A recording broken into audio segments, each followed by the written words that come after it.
Bonjour et bienvenue. Vous écoutez Inner Voyage, un espace de partage et de liberté. Nos invités nous racontent des expériences uniques, celles qui leur ont permis d'ouvrir les portes de leur psyché. À travers leurs histoires personnelles et intimes, ils partagent ce qu'ils ont appris sur eux-mêmes, les espaces de leur inconscient qu'ils ont pu visiter, comment ce voyage les a déplacés et en quoi cela a changé leur rapport au monde. Nous recevons Marion, voyageuse et passionnée de photos, que le hasard a emmenée dans le Putumayo, en Colombie. Lors de son séjour, elle a fait 2 rencontres avec la plante sacrée de l'ayahuasca qu'elle nous raconte aujourd'hui.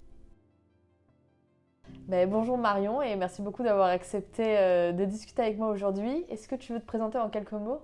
Merci à toi Anna.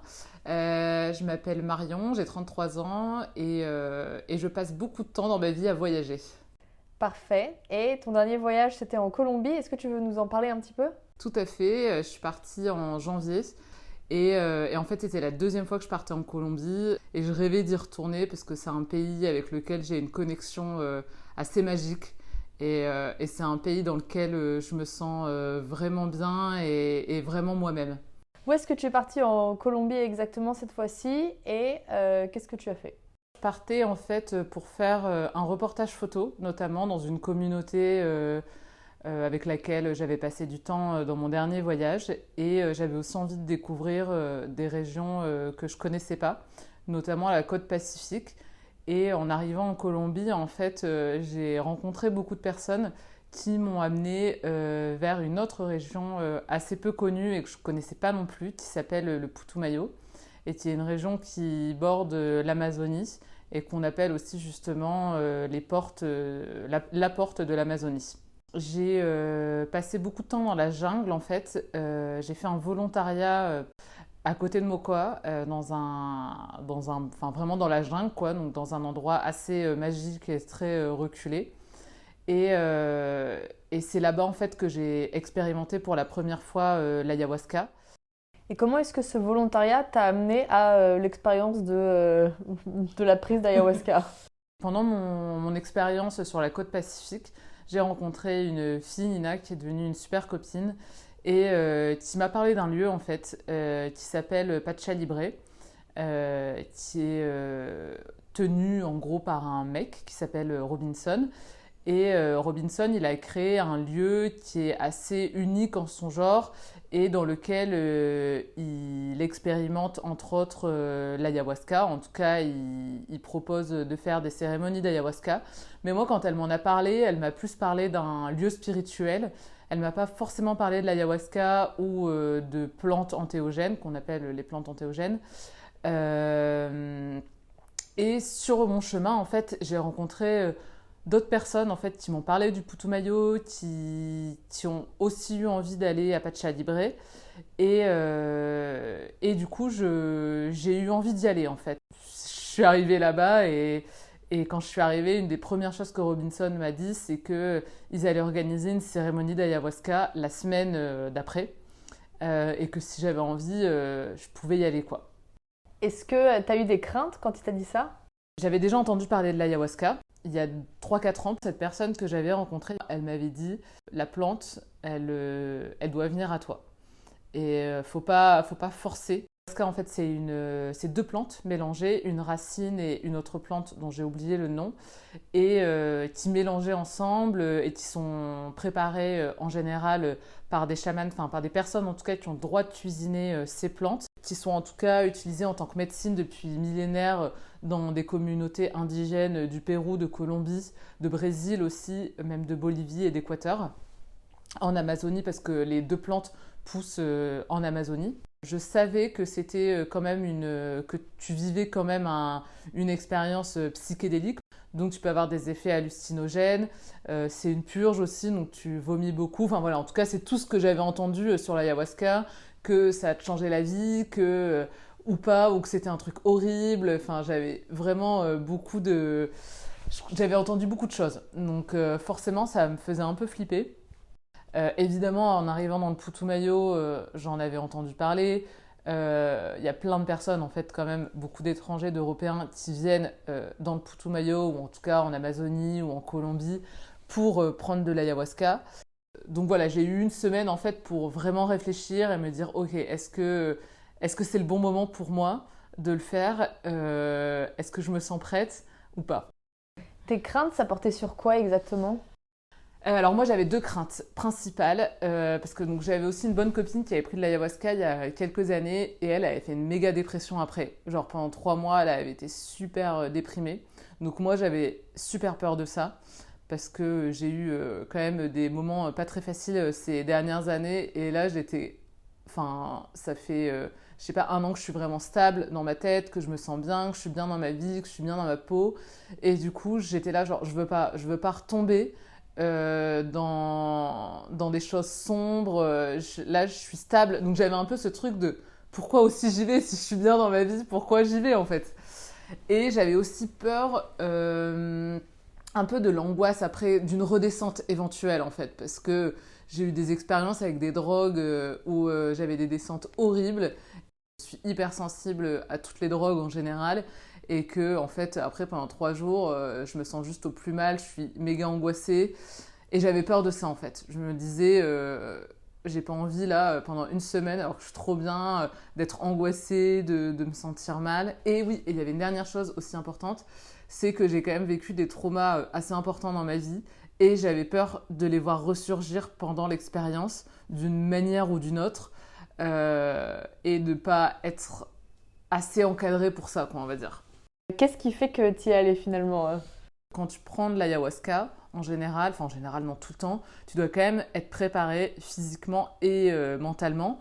Donc on te demande si par exemple tu vas faire une retraite d'ayahuasca quelque part, on va te demander au moins les 2 semaines avant de ne pas boire d'alcool, de ne pas avoir de relations sexuelles, y compris la masturbation, de ne pas manger de sucre, de ne pas manger de viande rouge. Enfin voilà, il y a une liste comme ça qui est assez importante à respecter. Et tu as même des personnes qui te disent, même 3 mois avant, enfin le mieux, enfin le plus préparé t'arrive avec le corps le plus sain le jour de l'expérience, le mieux c'est en fait. Je me rendais compte que sans le vouloir, ça faisait 2 mois que tout était complètement aligné en fait. Genre, je bois plus, à ce moment-là, je mangeais presque plus de sucre, je buvais plus de café non plus. Et puis, je sais pas pourquoi, mais en arrivant chez Robinson, donc lui, il vit avec sa compagne. Il a construit une petite maison dans la forêt. Je me mets dans un rythme mais vraiment hyper méditatif. En gros, je médite globalement toute la journée. Je coupe mon portable, j'écoute même pas de musique. Je lis juste et je dessine et je médite.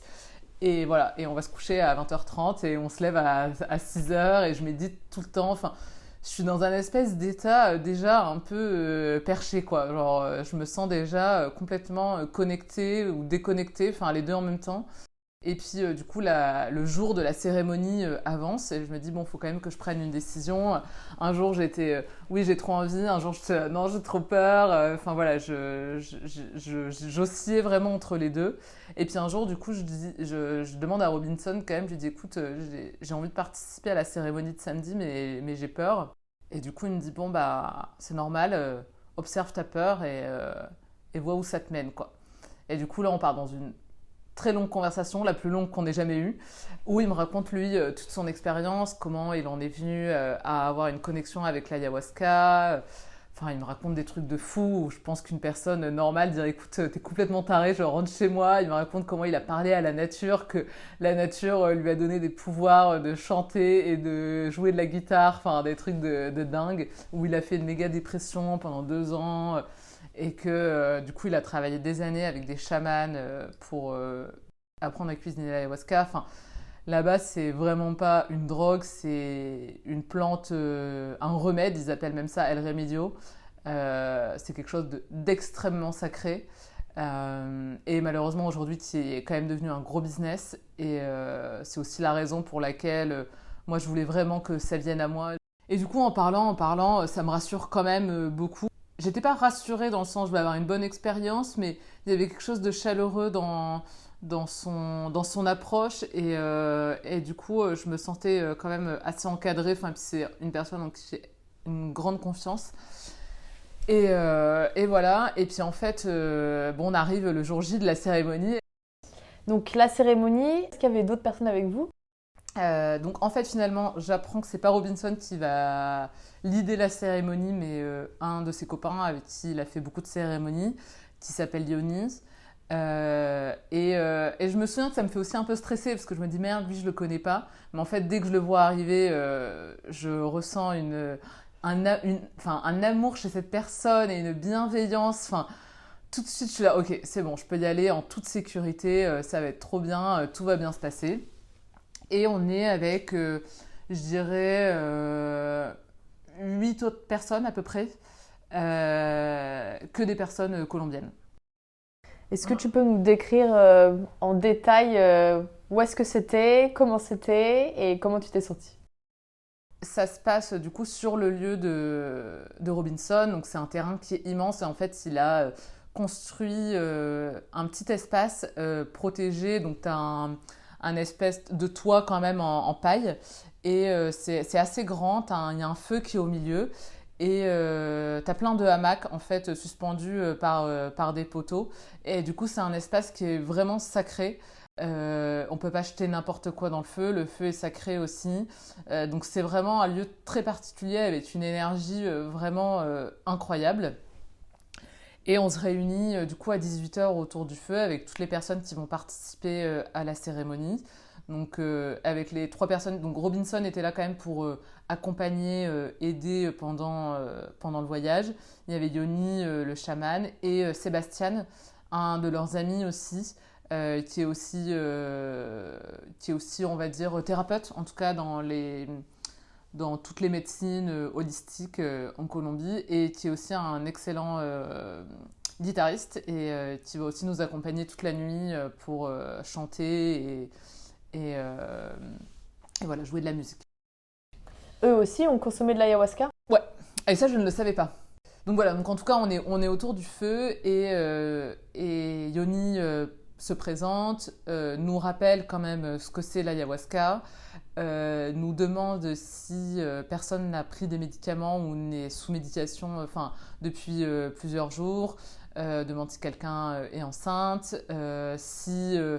voilà, il reprend un petit peu les bases, donc ce qui me rassure aussi, parce que je me souviens que c'est aussi une des choses qui me stressait, de me dire putain mais Robinson il s'en fout complètement de savoir si j'ai un trouble psychiatrique ou si je suis enceinte. Enfin, en fait il ne me posait aucune question et il y avait un côté que j'aimais bien parce que je me disais bon au moins il ne me met pas du tout la pression, enfin j'avais l'impression qu'il s'en foutait complètement que je participe ou pas à la cérémonie et en même temps j'étais là quand même, je sais pas, il nous demande rien quoi genre... Et, euh, et ensuite, il nous propose à chacun de partager une intention avant de commencer la cérémonie. Donc, chacun partage son intention. Et je me souviens qu'à ce moment précis, j'ai une connexion mais incroyable avec un homme qui a une cinquantaine d'années. Avant qu'il parle, et je sais pas, je ressens vraiment quelque chose de puissant. Et en fait, quand il se met à parler, il explique qu'il a perdu sa femme il y a 3 4 mois. Et il est venu du coup avec sa fille qui doit avoir 15 16 ans sur les conseils de sa psy et qui lui a dit vraiment va à cet endroit, quoi. C'était pas va prendre de l'ayahuasca, c'était va prendre de l'ayahuasca à Pacha Libre. Et en fait, quand il raconte son histoire, mais je sais pas, je ressens une empathie incroyable. Enfin, il se passe vraiment un truc. J'ai des frissons rien qu'en le racontant. Genre vraiment, il se passe un truc. J'ai envie de lui faire un câlin. Genre vraiment, je suis hyper émue et je sais pas, il me touche. Et voilà, donc on termine le tour. Et donc ensuite, chacun notre tour, on va voir le chaman. Donc chacun se met dans son hamac ou reste près du feu. Et il nous donne le verre d'ayahuasca. Donc c'est une boisson qui est assez opaque, c'est assez sombre, noir. C'est un goût immonde. C'est le truc le plus dégueulasse que j'ai jamais bu de ma vie. Et on te dit qu'en gros, tu as le droit d'en prendre 3 max. Mais qu'en général, les gens en prennent une. Et avec une, tu peux déjà triper pendant 4 heures, tu vois. Et ça aussi, ça me rassurait de me dire, bon, 4 heures, ça va, quoi. Si en fait, ça se passe mal ou j'en sais rien, c'est cool. Au bout de 4 heures, c'est terminé, quoi. C'est un peu une moyenne, mais pour une personne, parfois, une tasse, ça va te faire toute la nuit. Puis parfois, tu as des gens aussi qui, du coup, vers 4 heures du mat, vont se mettre à dormir. Enfin, voilà, c'est très aléatoire, quoi. Et donc, il formule, lui, des petites incantations dont je n'ai le secret. Et chacun retourne soit autour du feu, soit dans son hamac. Et en fait, mais dès le début, après 5 minutes, il y a déjà des personnes qui commencent à vomir. Il y a une femme, je me souviens, mais tout de suite, qui est hyper mal. Genre, un moment qui s'allonge par terre et qui commence à trembler, à parler. Enfin, ça a l'air d'être horrible. Vraiment, ça a l'air d'être horrible ce qu'elle vit. Et moi, je la vois genre, ok, est-ce que c'était une bonne idée cette histoire? Je ne sais pas. Et du coup, il y a Sébastien et Robinson qui vont la voir, qui l'aident, qui lui parlent, qui l'accompagnent aux toilettes. Donc, il y a ça aussi, c'est que il y a un toilette pour tout le monde. On est dans le noir total. Le toilette est un peu dans la jungle. Donc, moi, ça me fait stresser à mort de me dire comment je vais trouver le toilette. Enfin, voilà, parce qu'on te dit du coup que tu peux avoir la diarrhée toute la nuit et aussi que tu peux vomir beaucoup. Donc, il nous avait dit quand vous avez besoin de vomir, c'est dans la nature en fait. Donc, tu vas vomir derrière dans la nature. Mais c'est-à-dire que tu peux être en train d'halluciner et en train d'avoir envie d'aller aux toilettes en même temps. Exactement. Ok. Je vais un peu dans mon hamac et puis j'attends, j'ai un peu froid, donc vraiment je me sens bien, je me sens complètement prête en fait. J'ai pas du tout peur, dès le moment autour du feu, j'ai pas du tout peur, je me sens vraiment ouais, sereine et prête. Puis j'attends, et puis en fait aucun effet. Aucun effet, et le temps passe, j'ai pas l'heure, donc je me rends pas compte de quelle heure il est, je sais pas trop si c'est normal, pas normal, mais je vois bien que les gens autour de moi, moi j'ai peut-être vomi une fois, mais pas d'effet, donc Robinson vient me voir, il me dit ça va, tu te sens comment? Je suis bah je me sens bien, mais bon voilà, il me dit t'as des visions? Je suis bah non, rien du tout. Il me dit bon attends encore un petit peu et si t'as toujours rien, tu reprends une deuxième tasse. Je finis par reprendre une deuxième tasse et là tout de suite j'ai quand même très vite des effets quoi. Dès la deuxième tasse, je pense que je revomis une fois. Je retourne dans mon hamac et puis Robinson aussi m'accompagne, il me dit écoute, parce qu'en fait j'avais beaucoup les yeux ouverts, il me dit écoute si tu veux vraiment rentrer, mets-toi dans un état de méditation, allonge-toi, ferme les yeux. Et moi au début j'étais non mais Robinson il est 22h, normalement on se couche à 20h30, moi je suis épuisée, si je ferme les yeux je vais m'endormir quoi. Et du coup là tout de suite je sens des effets et en fait je ferme les yeux et en fait c'est assez incroyable, je commence à dialoguer en fait avec la plante. Alors je sais pas si c'est une manière de dialoguer avec moi sans filtre, sans ego, sans peur, je sais pas, mais en tout cas je lui pose plein de questions sur ma vie, sur mes craintes, sur mes doutes et on est dans un espèce de dialogue qui est entre le rêve et un peu les questions que je peux me poser à moi-même, mais en même temps je sens que je suis plus du tout... Maître des réponses. Exactement. Okay. C'est pas moi qui décide, je suis pas en train de mentaliser des choses, quoi. Je suis plus dans le mental, en tout cas. Et quand tu dis que tu commences à dialoguer avec la plante, est-ce que c'est elle qui s'adresse à toi en premier ou est-ce que c'est toi qui Non, c'est moi. Ok. Je pose des questions et elle me répond. Et c'est très beau, c'est très doux, je me sens très, très apaisée et en même temps, je trouve ça assez incroyable ce qui est en train de se passer, très magique et ouais, vraiment, j'ai pas du tout de vision. C'est très dans le ressenti. Tu décides de lui poser quel type de questions à peu près? Qu'est-ce que je dois faire dans la vie? Est-ce que je dois aller vers cette voie professionnelle, par exemple, ou celle-là? Pourquoi j'ai des problèmes avec l'alimentation? Enfin voilà, ce genre de questions, tu vois. Les réponses, je les trouve hyper sensées et en même temps parfois déroutantes. Exemple, si quand je lui ai posé la question de qu'est-ce que je dois faire de ma vie professionnelle, j'ai eu une réponse très claire de aider les autres. Et ouais mais je fais comment pour aider les autres, quelle est ma voie dans aider les autres, et là il n'y a plus de réponse quoi, du coup je suis très enfin voilà, il y a pas mal de... Ça ouvre d'autres questionnements. Ouais encore. Exactement.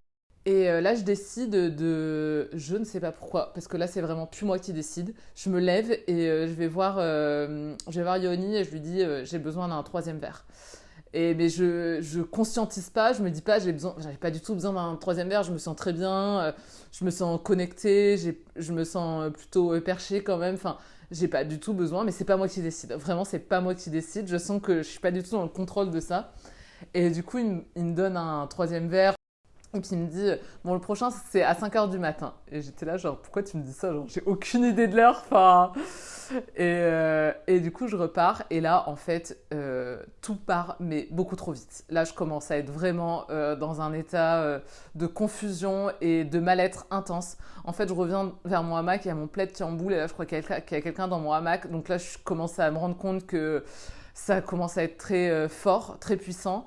Et je commence un peu à flipper. Je regarde Yoni et Sébastien et en fait, les deux se sont transformés en lutins maléfiques. Donc ça me fait trop bader et je suis là genre, oh mon Dieu, ça commence à être pas du tout marrant. Enfin, vraiment, je commence à pas être bien, je commence à paniquer. Je vois des trucs un peu maléfiques partout, quoi. C'était des hallucinations visuelles ou c'était comme s'il y avait un peu une couche onirique qui s'était mise sur la réalité?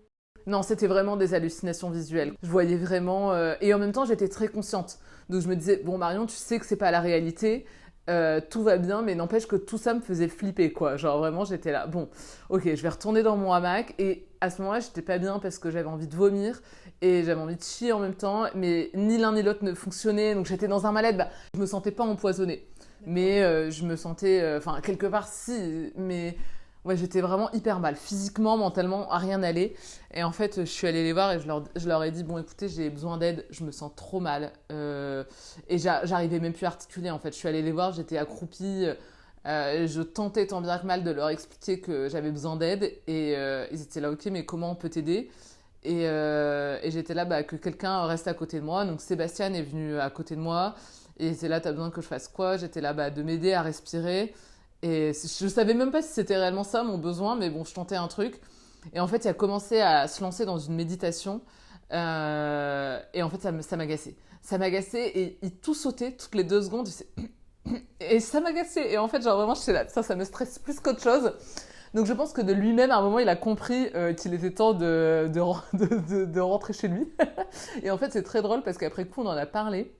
Et il me disait que lui, à ce moment-là, il commençait à être super défoncé et que du coup, il n'était pas non plus dans un état... Et c'est après coup, donc pour répondre à ta question de tout à l'heure, que j'ai su que les chamans et les personnes qui nous accompagnaient prenaient de l'ayahuasca. Et en fait, c'est quelque chose d'obligatoire pour se connecter à nous, pour se connecter à la plante.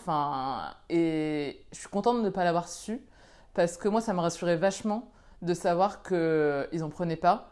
Parce que je me disais, il y a des personnes voilà, exact, qui prennent soin de nous. Mais bon, en vrai, ils mettent pas du tout la même intention. Avec du recul, ça me paraît complètement normal et sensé d'en consommer aussi. Mais c'est vrai que sur le coup, voilà. Donc je me rallonge, Sébastien part et bon là j'essaye de me calmer un peu toute seule, de me dire allez c'est bon, maintenant t'es allongée, tout va bien, je ferme les yeux, je crois que je vomis une fois quand même. Je referme les yeux et arrive vraiment un espèce de kaléidoscope incroyable, magnifique et vraiment c'est sublime. Ce que je vois c'est sublime et je commence vraiment à m'apaiser et l'expérience continue et ça s'intensifie et en fait là je commence à ressentir une vague d'amour mais d'amour inconditionnel qui vient vraiment du divin et qui est d'une beauté mais incroyable et je prends ça mais de plein fouet, je le ressens dans tout mon corps et en même temps mon corps n'est plus vraiment là non plus et c'est incroyable, mais vraiment incroyable. Je pleure, je me mets à pleurer de joie et je suis complètement en transe et de temps en temps je rouvre les yeux et je suis là, c'est quoi ce truc de malade mental? Genre j'ai jamais rien de vécu d'aussi fou de près ou de loin, c'est magnifique, c'est magnifique. Genre vraiment, et d'ailleurs je le dis à voix haute et je suis là, c'est magnifique, c'est magnifique. Et vraiment c'est un amour, c'est une beauté, c'est une connexion avec l'univers qui est d'une puissance mais incroyable. Et je passe ensuite dans une phase de gratitude, mais immense, où je suis vraiment dans le remerciement. Et je crois que pendant 1 heure, je suis là, merci, merci. Et je pleure et je suis là, merci. Et je me souviens me dire, c'est donc ça la gratitude. Genre, je pensais savoir ce que t'es la gratitude, mais j'en avais aucune idée. Mais quelle puissance, mais quelle puissance! Et pendant 1 heure, je suis là, merci. Et d'ailleurs, à un moment donné, il y a Sébastien qui vient me donner un verre d'eau. Et je le regarde et je suis là, gracias! Et c'est juste incroyable de beauté et d'intensité. Et je suis dans l'amour et c'est incroyable. C'est incroyable. Et je passe ensuite dans une phase de pardon intense où je pardonne toutes les personnes que je dois pardonner, y compris moi-même. et je me donne plein d'amour et je ressens beaucoup de guérison à travers ce pardon. Et pareil, je me rends compte que je me dis c'est donc ça le pardon. Pareil, je pensais pas que c'était ça le pardon en fait. Mais c'est incroyable parce que c'est un pardon qui vient pas du mental, qui vient pas de l'ego, mais qui vient vraiment de l'âme, quoi. Un pardon inconditionnel que tu pourrais pardonner la pire des choses qu'on pourrait imaginer. Et c'est incroyable, c'est tellement libérateur. Et cet amour, ce pardon, cette gratitude, tu les ressens dans ton corps? Ouais, je les ressens complètement. J'ai aucune vision. J'ai vraiment aucune vision, enfin pas de ce que je me souvienne. Mais je ressens tout profondément, quoi. Comme je l'ai jamais ressenti. Et quand tu ressens cet amour, cette gratitude, ce pardon, est-ce que tu le relis à plein de choses de ta vie? Est-ce que tu as l'impression que tu es en train de soigner un peu ton arbre généalogique? Est-ce que tu connectes les points ou est-ce que juste tu es prise complètement d'assaut et t'acceptes ce qui te vient sans forcément chercher à le rattacher à ta réalité? Sur le pardon, je le rattache pas mal à ma réalité quand même, à des personnes en particulier, je te dis à moi aussi.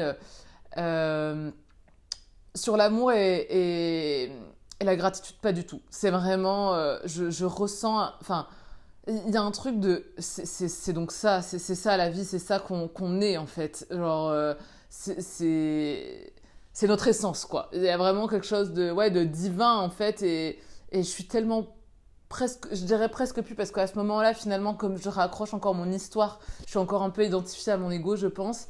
Mais il y a quasiment plus de mental, je ne sens plus mon corps. Enfin, c'est quand même très, je trouve pas mes mots, mais Un peu instinctif. ouais, ouais, ouais, exactement. Et qu'est-ce qui se passe ensuite? Il y a la femme décédée de cet homme avec qui j'avais eu la connexion en fait au début, qui vient dans mon corps pour le soigner. Donc c'est d'une beauté incroyable et je ressens qu'elle choisit mon corps parce que j'ai quelque part des pouvoirs de guérison et qu'à ce moment-là, je suis un peu la seule en capacité de l'accueillir et de pouvoir guérir et dire au revoir comme il le faut à cette personne et à sa fille. Est-ce qu'elle te demande l'autorisation? Non. Et toi, tu l'acceptes tout de suite? Tout de suite. Comme si de toute façon on le savait déjà en fait. Comme si on l'avait déjà accepté finalement pendant le cercle de parole au début et que c'était la suite logique. Encore une fois, j'ai pas. Bien sûr, ça se fait d'âme à âme. Je me lève pas de mon hamac, il se lève pas non plus. Mais je ressens que c'est vrai ce qui se passe. Et je me souviens juste d'un crâne chauve. Donc j'en déduis qu'elle a eu un cancer ou quelque chose comme ça. C'est le seul souvenir un peu visuel que j'ai. Mais encore une fois, il n'y a pas trop de visuel. Mais je ressens vraiment qu'elle est là pour lui dire au revoir, le guérir et ouais, ce pourquoi il est venu en fait. T'as pas une impression visuelle d'elle qui vient, entre guillemets, prendre Non. possession de ton corps? Non. Du coup, est-ce que tu peux juste nous décrire comment est-ce que elle vient à toi et comment est-ce que toi, après, tu vas enfin, comment est-ce qu'elle va à travers toi vers lui? C'est hyper dur à décrire. C'est un peu comme si c'était un nuage et j'ai pas l'impression qu'elle prenne possession de mon corps en fait. C'est vraiment comme si je lui prêtais. Comme si je lui prêtais et qu'elle avait juste besoin là d'une incarnation physique pour permettre ouais, de guérir cette personne. Et c'est comme si c'était un peu un nuage qui me traversait. Je sais pas combien de temps ça a duré, 3 minutes ou 1 heure. Mais elle vient comme elle repart, de manière très fluide et très belle. Et il n'y a pas de. Voilà, comme je te dis, il n'y a pas de contact physique. Donc c'est vraiment un ressenti que moi j'ai. Je sais qu'elle est là. Je ne peux pas expliquer comment. Je la ressens. Et je sens que c'est très beau et qu'on est tous et toutes complètement d'accord avec ce qui est en train de se passer. Et donc, à ce moment-là, il y a cette femme qui interagit avec son mari et sa fille. Ouais. Qu'est-ce que tu ressens juste après? C'est marrant, moi j'ai pas eu trop de vision pendant tout le voyage, alors que beaucoup de personnes décrivent des visions justement. On te parle de la grand-mère ayahuasca, beaucoup de personnes voient une vieille femme ou des serpents, des trucs très colorés. Je sais pas si tu as déjà vu des peintures ou un peu des œuvres d'art liées autour de l'ayahuasca. J'arrive dans une phase très très sombre. Tout s'assombrit en fait, tout s'assombrit et je commence à voir des choses de ma famille, des choses que j'ai pas envie de voir, des choses que j'ai pas envie de savoir. Je sais pas comment je les comprends, mais je les comprends. Mais en tout cas, encore une fois, c'est pas visuel. Mais ça commence à être très sombre, très dark, et je commence à avoir très peur et à me sentir très mal. Et j'appelle Robinson, en fait, et je lui dis, bon, ça va pas du tout. Je vois des trucs que je veux pas voir. Je veux pas, là, je suis dans un endroit, je veux pas y aller, quoi. J'ai peur, je suis dans le noir, c'est trop sombre. Et il me regarde et il me dit, écoute, si c'est là, c'est que ça doit être là, donc observe. Est-ce que ça correspondait aux événements dont tu as parlé tout à l'heure, qui étaient une des raisons pour lesquelles tu avais des petites hésitations à prendre l'ayahuasca? Non, pas du tout. Pas du tout, parce qu'en fait, ce que je vois, c'est des choses c'est des choses que je ne connaissais pas. D'accord, donc c'est comme si la plante t'apprenait des choses. Exactement. Des choses que je ne connaissais pas et que quelque part je n'avais pas envie de savoir. En tout cas, dans le moment où je suis, enfin là où je suis à ce moment-là, c'est trop intense pour moi, quoi. Maintenant, avec du recul, je suis là, genre bon, que ça soit vrai ou pas, si c'est vrai, c'est pas étonnant, et si c'est pas vrai, c'est pas vrai, mais en tout cas, c'est pas très grave, quoi. Mais à ce moment-là, c'est très sombre, c'est très violent. Et c'est des intuitions à propos d'événements qui auraient pu avoir lieu avec des membres de ta famille? Ouais, exactement. C'est qu'à ce moment-là, c'est pas du tout une intuition. Pour moi, à ce moment-là, c'est une vérité. Et je suis assez convaincue aujourd'hui encore que c'est une vérité, mais j'ai pas de certitude en fait là-dessus. Et du coup, je ferme les yeux et je me dis, ok, je lâche prise complètement. C'est tout. J'accepte ce qui doit venir, ce qui doit être. Et là, je suis, mais dans le dark, quoi. Vraiment, c'est sombre. J'ai beaucoup d'images de martyrs religieux. J'ai beaucoup d'images religieuses. Et d'ailleurs, Jésus m'accompagne beaucoup dans mon voyage, depuis le début du voyage, d'une manière encore d'une présence, en fait, que je ne peux pas décrire.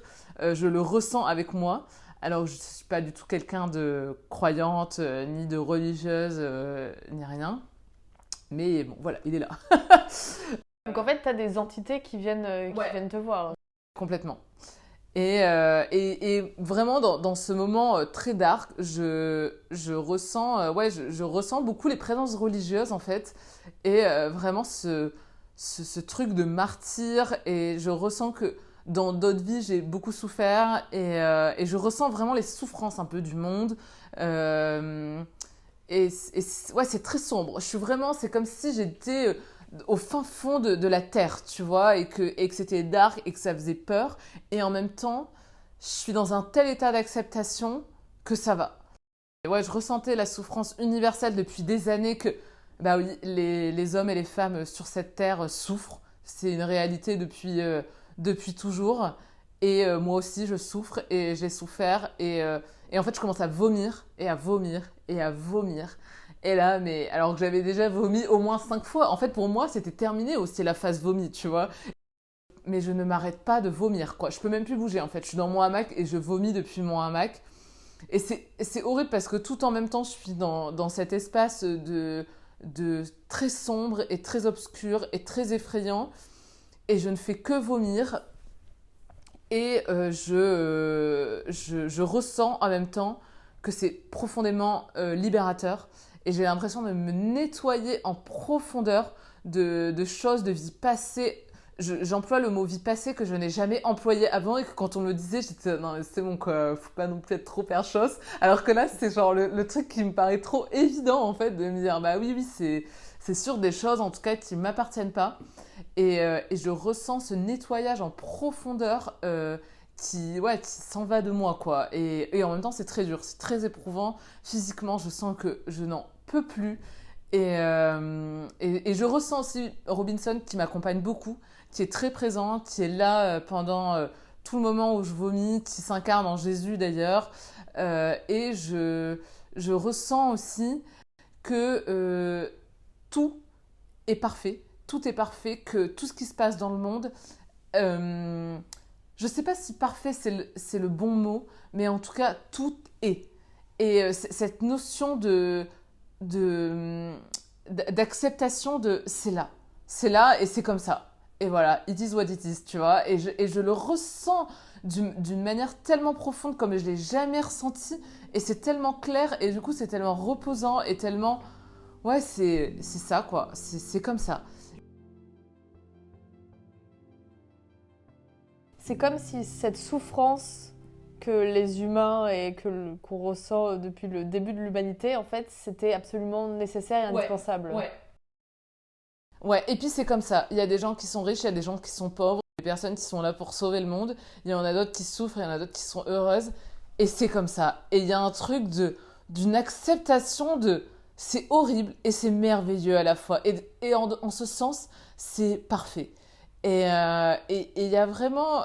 Et je sens aussi, alors je pense que c'est à d'autres moments de l'expérience, où je rigole beaucoup et je suis là genre, la vie est vraiment une énorme blague et c'est trop drôle, tu vois, genre, on est là à jouer aux petits humains, oh gna gna gna, et mon ego, et en fait c'est de la merde quoi, c'est de la merde. Et, euh, et du coup, en tout cas, cette phase de souffrance et de vomi finit par s'achever. Et je comprends aussi, en fait, d'une manière assez puissante, que tous les éléments, depuis 6 mois, m'ont mené à vivre cette expérience et que c'était mon moment, le moment que je devais vivre dans ma vie, que tout était là et qui me guidait, que tout était parfait et que tout devait me mener vraiment à vivre cette expérience à ce moment-là, que c'était mon timing divin, vraiment, le mien. Et c'est hyper puissant. Mais à un moment aussi, j'ai l'impression d'être la mère de Jésus. Et je me sens enceinte et je suis là, oh, mais je suis la mère de Jésus. Et en fait, plus tard dans le voyage, je suis là, mais je suis pas du tout la mère de Jésus. Et je commence à exploser de rire et genre vraiment à être là. En fait, il y a aussi des phases de l'ego où tu as des espèces de surpuissance de l'ego et de dissolution totale de l'ego. Les guides nous accompagnent avec de la musique et c'est magnifique en fait, et c'est aussi incroyable la musique, comment elle nous accompagne. Ils font pas de la musique tout le temps, moi je pensais que ça allait être de la musique toute la nuit, mais pas du tout. Il y a beaucoup de moments de silence, mais aussi beaucoup de moments de musique, et c'est des chants qui sont incroyables. On a des artistes merveilleux avec nous, parfois ils chantent, parfois c'est que de la flûte ou du tambour, enfin voilà, ça va être très varié, et j'ai l'impression que ça, c'est comme si tout arrivait, enfin chaque chant, chaque musique arrive toujours exactement au bon moment dans mon voyage. Et ensuite, qu'est-ce qui s'est passé? Dernière partie du voyage, la plus folle en fait. Je me souviens quand même de choses assez visuelles. Je me souviens d'une grande nature quand même. C'est très vert et c'est très luxuriant, très reposant et un peu la jungle. Et en fait là, je me retrouve comme emportée par un espèce de tourbillon, et je ressens que j'ai déjà vécu ça 1 milliard de fois, que je vais le revivre 1 milliard de fois, et là je me dis c'est ça les secrets de la vie, c'est ça la vie, c'est ça la vie, je suis donc ça, et cette sensation de comprendre que non pas qui je suis, mais que je suis, elle est incroyable. Et enfin, que finalement, ça n'a. Enfin, je comprends que le monde dans lequel on est, c'est qu'une illusion, mais qu'on en a besoin, parce qu'on peut pas être comme ça dans le cosmos H24. Et il y a vraiment cette sensation de enfin, je ne suis plus que la conscience. En fait, là, je fais une sortie totale de mon corps. J'ai plus d'ego. Et je ressens aussi cette forte sensation d'unité que pas mal de gens ressentent pendant des prises de psychédéliques. J'ai l'impression de tout comprendre, et en même temps de comprendre qu'il n'y a rien à comprendre. Et là, je comprends qu'il n'y a pas de mort, que ça n'existe pas la mort, et qu'il n'y a pas de réalité, qu'il n'y a pas de vérité. Et en même temps, ce que je vis, je ressens que c'est la vérité, et que de toute façon, les mots n'ont aucune importance, et que tout est. Je ressens cette sensation de ce que je vis là. C'est un peu comme une expérience de mort imminente. J'ai l'impression que c'est mon moment, je dois le vivre, c'était ma destinée. De vivre ce moment, je ne le revivrai jamais. C'est une fois, on m'a donné l'autorisation, la permission d'avoir accès à ça. Et je pense que ça n'arrive pas à beaucoup de personnes, et je ne vais pas le revivre. Et il y a un deuil qui se fait immédiatement, parce que je le sais au plus profond de mon âme que je ne vais jamais revivre ça, sauf le jour où je vais mourir. Mais qu'en même temps, je l'ai déjà vécu 1 milliard de fois, et que je vais le revivre 1 milliard de fois. Mais en tout cas, pas dans le corps de Marion. Enfin, la mémoire de Marion, elle s'en souviendra qu'une fois, quoi. Ça, c'est comme cette espèce de cycle de vie-mort. Non, et même j'ai envie de dire de cycle de vie, point. Ok. Et qu'il n'y a pas de mort, mais que comme le corps physique, lui, meurt, ben, on se réincarne infiniment dans d'autres corps et qu'à chaque mort, finalement, l'âme s'élève en fait et on redevient ce qu'on est à la base, quoi. Parce que du coup, est-ce que tu as l'impression d'avoir vu là où on va une fois que le corps physique meurt? Ouais, mais d'entrevoir l'entrée, quoi. C'est des suppositions, enfin en tout cas c'est ce que j'en ai compris de l'expérience. Ce dont je suis sûre, c'est ce que j'ai vécu et vraiment cette sensation de vérité intense de vraiment on est plus que le corps humain. Et quand je raconte mon expérience à des gens, etc., et ils me disent oui, oui, bon, moi j'y crois pas à tes conneries. En fait, je m'en fous. J'essaye de convaincre personne et ça me met pas en colère. Je me sens pas mal pour eux.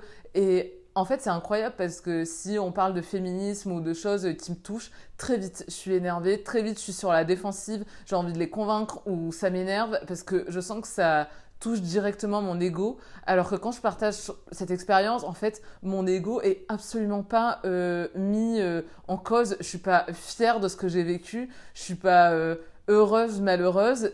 C'est là en fait, et j'adore partager cette expérience parce que je trouve ça incroyable et si ça peut permettre à des gens d'envisager le monde différemment, ben génial, parce que je pense qu'il y a quand même beaucoup de souffrances liées à notre corps terrestre et à l'ego auquel on s'identifie. Mais du coup, je trouve ça génial, ça m'était jamais arrivé de me dire je n'ai pas envie de convaincre les gens et ça me fait rien qu'ils restent dans leurs croyances en fait, et puis si ça se trouve, j'ai pas raison sur tout non plus, tu vois. Waouh! C'est puissant, hein? Ouais, Du coup, ça, c'était un peu le bouquet final. ouais, exactement, exactement. Et après, comment ça se passe la redescente? Comment tu te sens dans ton corps, dans ta tête? Est-ce que tu avais envie d'être entourée? Est-ce que tu avais envie d'être seule? Est-ce que tu peux nous en parler un petit peu? Je réouvre les yeux et en fait, peu à peu, je sors de mon hamac. Il y a Robinson qui m'aide beaucoup. J'ai l'impression de renaître en fait quand je sors de mon hamac. J'ai l'impression d'être un petit être tout nu et je suis en boule par terre et Robinson me prend la main et il m'aide à marcher. Je me mets pieds nus, j'ai besoin d'un contact avec la terre et je revis un peu toutes les phases de mon enfance. C'est un peu comme si je refaisais ma vie en accéléré. Je reviens dans mon corps. Tout doucement, je redeviens Marion, je me réidentifie à mon ego. Et je me souviens me dire, bon, bah allez, ça y est, c'est terminé, on repart dans l'illusion de ce monde. Je vais retrouver mes angoisses, mes problèmes et puis mes joies aussi. Et il y a un côté où je me dis, oh, ça fait du bien quand même là de revenir à moi. C'est quand même cool parce que c'était génial, mais fou. C'est du travail aussi. Ouais, grave, quel taf quoi, j'ai bossé toute la nuit là. Tous les participants, participantes reviennent autour du feu. On commence à partager avec certains, à papoter, à partager un petit peu nos expériences. Le monsieur du coup avec avec lequel j'avais eu la connexion est parti très tôt, donc j'ai pas eu le temps de le revoir et de savoir. Mais Robinson m'a dit ensuite qu'il était venu voir Robinson en lui disant ma femme est venue me dire au revoir cette nuit et elle est venue nous guérir. Et quelque part, je trouvais ça bien aussi qu'on se soit pas dit au revoir. Enfin, il n'avait pas besoin de savoir. Je sais pas s'il a ressenti que j'avais été un canal ou pas, mais je me dis en fait c'est trop bien qu'on se soit pas vu parce que peut-être que mon ego aurait été impliqué en mode c'est grâce à moi. Et en fait j'étais là, on s'en fout. Sa femme elle est venue et c'était ça l'objectif. Est-ce que tu peux nous raconter un petit peu les semaines et les mois qui ont suivi? Je fais de la photo et j'aime bien travailler avec les femmes, avec les communautés de femmes. 2-3 jours après, j'ai contacté la directrice d'une asso. Cette femme, Muriel, elle me dit, écoute Marion, on est à Sibundoy, dans les montagnes, on fait 2 jours là de workshop avec les femmes, viens. Et donc je les rejoins et du coup j'arrive avec toutes les communautés indigènes des villages de la montagne. Qui travaillent toutes beaucoup avec l'ayahuasca. Et j'arrive dans la Maloca, qui est un espace où les communautés indigènes se regroupent. Et je rencontre Sandra, avec qui on échange très peu, mais genre on se voit et vraiment il y a une connexion incroyable. Et en fait, la nuit qui suit, donc on s'échange nos contacts, la nuit qui suit, je tripe complètement en fait et je ressens l'amour de toutes ces femmes qui m'inondent pendant la nuit. Et je pense que pendant 10 jours, toutes les nuits, en fait, l'ayahuasca est avec moi et je continue de triper toutes les nuits. Et je me souviens être partagée entre c'est incroyable et bon, j'espère que ça va pas durer pour toujours quand même, parce que c'est quand même assez puissant, tu vois, ça me faisait pas mal dormir, mais je sentais la présence de... Enfin, il y avait un truc magique, quoi, vraiment un truc magique. Et du coup, je garde contact avec Sandra. En fait, elle m'invite chez elle et on se revoit. Et puis elle me dit, bon voilà Marion, moi j'invite pas beaucoup de personnes, surtout des étrangers, chez moi. Mais on a vraiment eu une connexion incroyable alors qu'on s'était pas parlé et tout. Et du coup, je commence à lui raconter mon expérience avec l'ayahuasca et elle me dit, bon bah c'est pour ça qu'on a eu une connexion en fait. Moi j'ai des connexions avec les personnes qui ont eu des expériences de ce type avec l'ayahuasca et tout ça. Et du coup, on devient assez proches et il y a vraiment quelque chose de beau qui se passe entre nous deux. Enfin, vraiment une très belle connexion, très saine, très douce. Enfin, Sandra, c'est une femme incroyable. Vraiment, elle me fascine et elle m'inspire beaucoup. Elle prend soin de la planète, des gens, des femmes. Elle a envie de, de faire... de faire durer son artisanat, de ne pas perdre ses origines, que ce soit la langue Inga ou toutes les traditions en fait de la communauté. Avec son mari, ils ont aussi un petit espace de sanation qui est collé à leur maison en fait. Ils font aussi des cérémonies d'ayahuasca. À ce moment-là, je rencontre que des femmes de cette communauté et je lis des liens assez fous. Je suis avec des femmes que je trouve incroyables. On m'accueille et j'ai l'impression de donner aussi, que c'est un échange et c'est trop beau quoi. Cette femme, Sandra, elle t'a invité à passer quelque temps chez elle, dans ce lieu qu'elle a créé avec son mari. Ouais, tout à fait. Et qui m'amène à faire une deuxième cérémonie d'ayahuasca avec elle. Donc elle me dit qu'elle fait une cérémonie, et sauf que c'est son mari qui est le chaman. En fait, quand je l'avais rencontrée pour la première fois, j'avais trouvé ce lieu incroyable, avec une énergie. Elle avait passé 1 heure à m'harmoniser les chakras avec des plantes, etc. Enfin, c'était incroyable comme moment, on était juste toutes les deux. Et en fait, là, dès que j'arrive dans ce lieu, déjà, je ressens des énergies complètement différentes. Je suis pas très à l'aise, j'ai pas du tout de connexion avec son mari. Et je me sens pas... je suis que avec des Colombiens, on n'est pas beaucoup, on est 8-9, ils se connaissent tous. Et on est sur des chaises en plastique avec le néon de la pièce. On n'est pas dans la nature. Et j'essaye vraiment de calmer mon mental en mode, bon, chaque expérience est différente. Eux, c'est leur manière de faire aussi. Il n'y a pas qu'une bonne manière de faire, mais je suis pas trop à mon aise. C'était une semaine où j'avais l'esprit très chargé. J'avais beaucoup de pensées. Je me sentais bien, mais j'avais le mental vraiment occupé, quoi. Et mon intention quand je suis arrivée, c'était vraiment clarifier et apaiser mon mental. Donc je prends un premier verre et en fait 3 minutes après je vomis direct, mais je sens que je vomis la plante. C'est pas comme la première fois, je vomis la plante direct. Donc je sais que je vais pas avoir d'effet. Donc j'attends 1 heure. En plus je sais pas, je suis pas bien sur la chaise. Je comprends pas pourquoi on est sur des chaises. Genre je suis là vraiment, c'est bizarre. Et puis les gens ils parlent en fait. J'ai l'impression d'être à une soirée genre où on boit du vin en fait. Donc je comprends pas, genre c'est pas très sacralisé. Le mari de Sandra, il a pas de présentation, on partage pas d'intention, ce qui est carrément ok, mais je suis un peu déroutée par la manière dont c'est fait. Et en fait, je pense que eux, ils ont hyper l'habitude, c'est quelque chose de très random finalement, de prendre de l'ayahuasca régulièrement, 1 fois par semaine, pour soigner des choses, ou même, bah voilà, tu parles avec d'autres personnes, ce qui te permet d'avoir des connexions différentes, j'imagine. Mais du coup, en fait, moi, je suis hyper bloquée par le fait que tout le monde parle. Je prends un deuxième verre, mais pareil, je le vomis direct. Et je finis par m'allonger, elle sort des petits matelas. J'essaye de lâcher prise, mais au plus j'essaye de lâcher prise, au moins ça marche. Je commence à m'énerver, je commence à pas être bien, et en fait j'entends tout le monde qui parle, qui parle, qui parle. Et en fait je me rends compte quand même que j'ai l'impression d'être dans mon cerveau, et que c'est toutes mes petites voix, et que tout le monde parle, et blablabla, et nanani, et nanana. Et vraiment je suis là genre, intéressant quand même. Intéressant. Sandra, je la sens quand même mal pour moi, tu vois, de me dire, bah merde, je suis désolée. Et le troisième verre, c'est elle qui me le donne. Et déjà, je ressens une énergie, mais complètement différente. C'est incroyable. Déjà, le goût n'est pas le même. Du troisième verre, les deux premiers, j'ai du mal à les boire tellement le goût est mais vraiment infâme. Enfin, je savais que c'était dégueu, mais là, c'est encore pire. Alors que le troisième verre qu'elle me donne, il passe tout seul. Je me rends vraiment compte que mon corps ne veut pas de la plante, quoi. Vraiment, ou la plante ne veut pas de moi, mais vraiment, c'est Marion, c'est pas pour toi ce soir, quoi. Désolé, mais non. J'ai eu aussi la sensation quelque part que mon ego avait envie de revivre ce que j'avais vécu la première fois. Bien que j'avais fait le deuil, mais mon inconscient avait fait le deuil. Mais mon ego, quelque part, j'étais là, putain, j'espère que je vais revivre ce que j'ai vécu, tellement c'était dingue. Et du coup, en tout cas, la nuit s'est terminée. Et je suis rentrée chez moi à 7h du mat, je suis allée me coucher, j'étais épuisée et un peu pas très bien, tu vois, pas très bien de me dire, j'ai l'impression d'avoir lutté toute la nuit, de m'être allongée, d'avoir supporté ces gens qui parlaient toute la nuit. Tu as eu ces 2 prises d'ayahuasca. Ma question, c'est comment la Marion que j'ai devant moi aujourd'hui vit avec cette connaissance? Comment est-ce que tu intègres ça?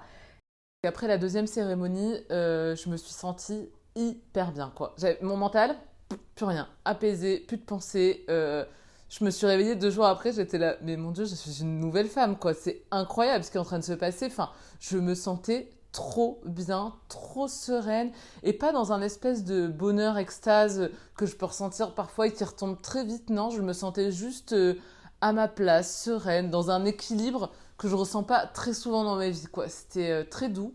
Et du coup, limite, la deuxième cérémonie avait eu plus d'impact concret que la première qui avait été incroyable, mais qui m'avait laissé plus. Bon, bah, c'était ouf et ça confirme un peu toutes mes idées sur la vie, quelque part. Mais ça m'aide pas trop dans mon quotidien, alors que la deuxième m'avait vraiment aidé à me sentir plus en paix. Ça m'a beaucoup rapproché de ma spiritualité, même si c'est un mot que j'aime pas trop et que je trouve un peu galvaudé et utilisé pas toujours de bon escient, et puis je pense qu'on est tous et toutes spirituels, mais en tout cas ça m'a, peut-être que la meilleure manière de le dire, c'est ça m'a vraiment connecté en fait à l'univers quelque part, et aujourd'hui avec mes méditations, j'ai repris du LSD aussi de manière totalement introspective, et je suis arrivée à des endroits mais incroyables, magnifiques enfin, j'ai l'impression d'avoir ouvert un portail en fait, et que maintenant c'est assez facile de retourner à ah, c'est ça la vie. C'est incroyable. Et ça me fait du bien de temps en temps de revenir. Ça a à la fois complètement changé ma vie et ma vision face à la mort, face à ce qu'on est, ce qu'on pense être. Et c'est un peu ce truc de...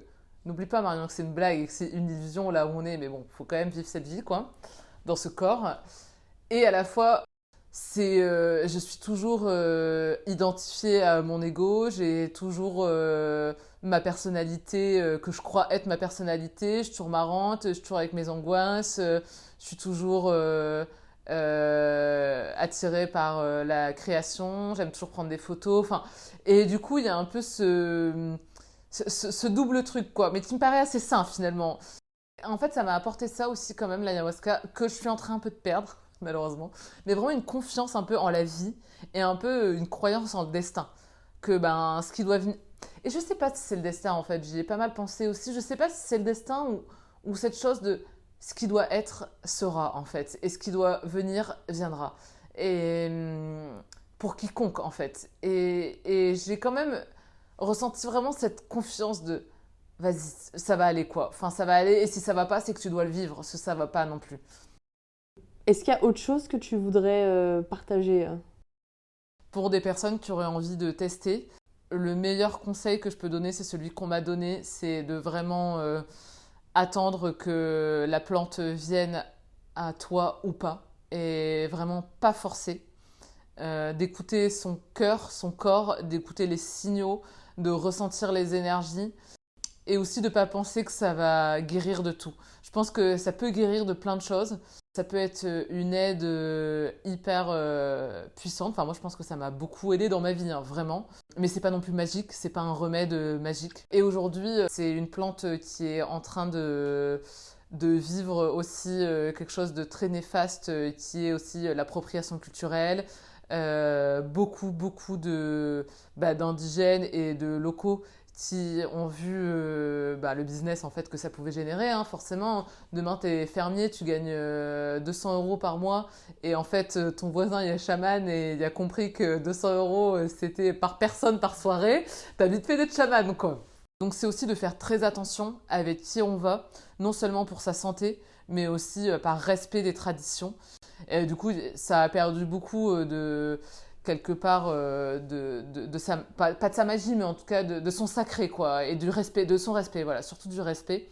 Et du coup, d'essayer de le faire avec des bonnes personnes qui respectent vraiment la plante et de soi-même respecter beaucoup la plante, la personne avec qui on le fait, et d'y aller avec beaucoup d'humilité et d'amour. Et je pense que c'est hyper important et je pense que ça vaut pour l'ayahuasca et aussi le voyage, d'une manière générale, quand on va dans des pays qui d'autant plus ont été colonisés, c'est de respecter et de donner aussi.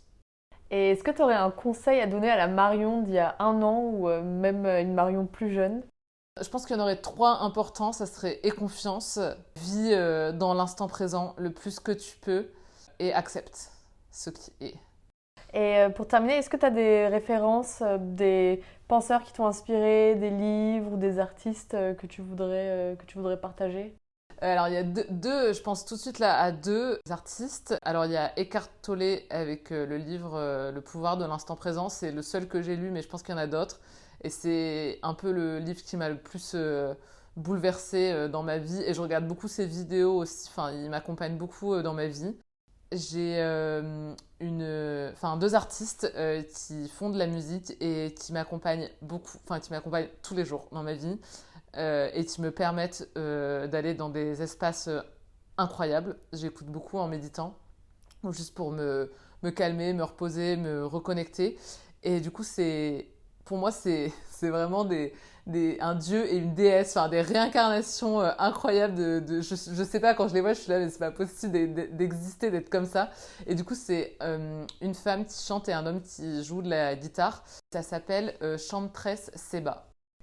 Bah, super, merci beaucoup Marion pour ton témoignage, d'avoir merci raconté toute cette histoire. Comment tu te sens? Très bien. Et puis ça me fait toujours du bien de la raconter. J'ai l'impression de revivre. C'est un petit rappel à moi-même aussi de me dire n'oublie pas, Marion. Chers auditeurs, j'espère que le témoignage de Marion vous a inspiré. Si Inner Voyage vous plaît, n'hésitez pas à partager les épisodes autour de vous et à noter le podcast. À bientôt pour un prochain épisode.